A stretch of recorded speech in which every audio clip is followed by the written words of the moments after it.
We're now going to turn to Congressmember Dennis Kucinich. He served in the U.S. Congress for 10 years. He's just begun his 6th term, and he is one of the 2 authors of H.R. 676.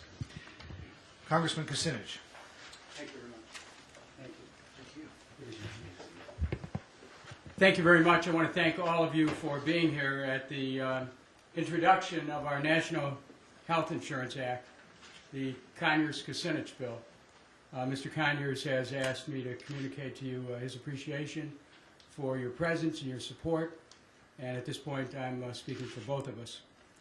I want to thank the California Nurses Association, the National Nurses Organizing Committee, the Physicians for National Health Program, and Healthcare Now for their tireless work for healthcare justice in this country.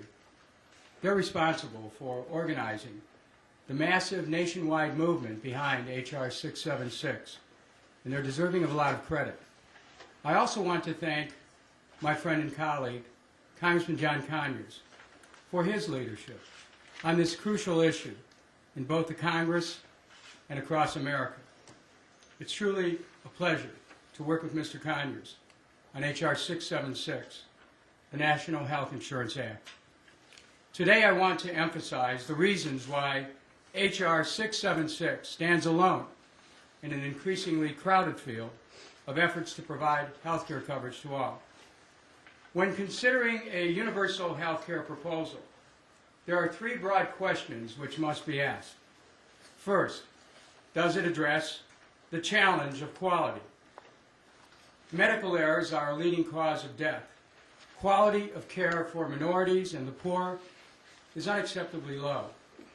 Rates of health outcomes, such as maternal mortality rates and infant mortality rates, are borderline barbaric. Second, does the proposal address the accessibility challenge? 47 million are uninsured, and another 50 million are underinsured. Employer-based insurance requires that people continue to work in order to keep their insurance, even if it worsens their health. Those without employer-based coverage must pay significantly higher rates and therefore too often remain uninsured. Third, does the proposal address the challenges of cost? 31 cents on the average of every health care dollar goes to pay administrative costs, not to deliver health care. For-profit health care is far more costly than Medicare and does a worse job at containing cost increases every year. The private sector skims the most profitable patients off the top, leaving the most expensive to publicly funded programs like Medicare. It's kind of a cherry-picking arrangement, and it becomes financially unsustainable when the inefficiencies of the for-profit sector are magnified because everyone's covered. This reason alone will be the deal breaker for so many of the proposals we're hearing about today. Already, Massachusetts has doubled the expected monthly premiums over what was promised in their universal health care plan. The United States National Health Insurance Act, being introduced today, is the only health care plan that addresses all 3 issues: quality, accessibility, and cost. Under this plan, all American residents would be eligible to receive a national health insurance card. The card would be good for health care services at all health care facilities across the country in the national health insurance system. Families would be able to choose any licensed doctor in any hospital. There'd be no premiums, deductibles, or copays. People would never receive a bill for any medically necessary health care services. A national board of universal quality and access would guarantee that the best standard of care would be enforced at every medical center. It would also provide for oversight and present guidance to HHS and the Congress.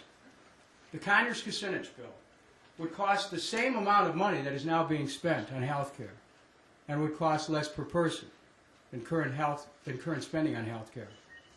It should therefore be clear why there is so much momentum behind this bill. You will not find a single proposal to provide health care to all, in Congress or out, with more support than H.R. 676. Over 200 labor unions, 14,000 physicians, and thousands more nurses are behind it. The deans of Harvard and Stanford medical schools, the former editor of the New England Journal of Medicine, and 2 former surgeons general now support national health insurance.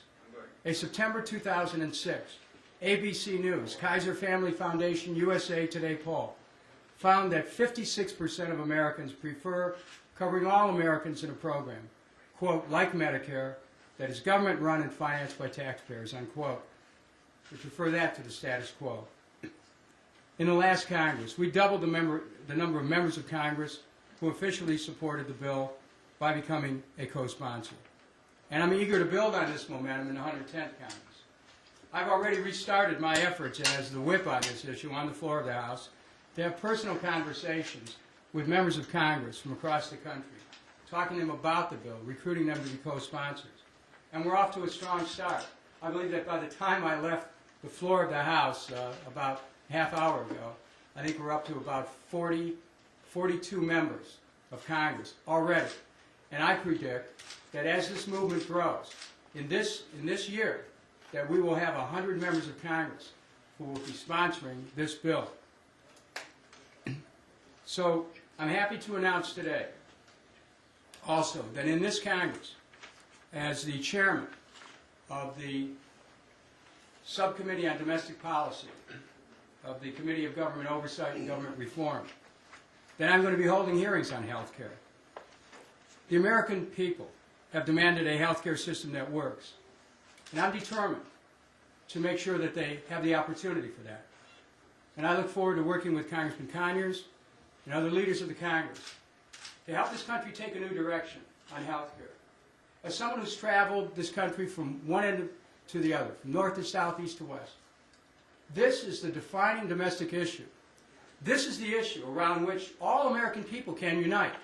This is the issue that affects every family in America. This is the issue that's responsible for half the bankruptcies in America are directly connected to health care costs that people couldn't meet.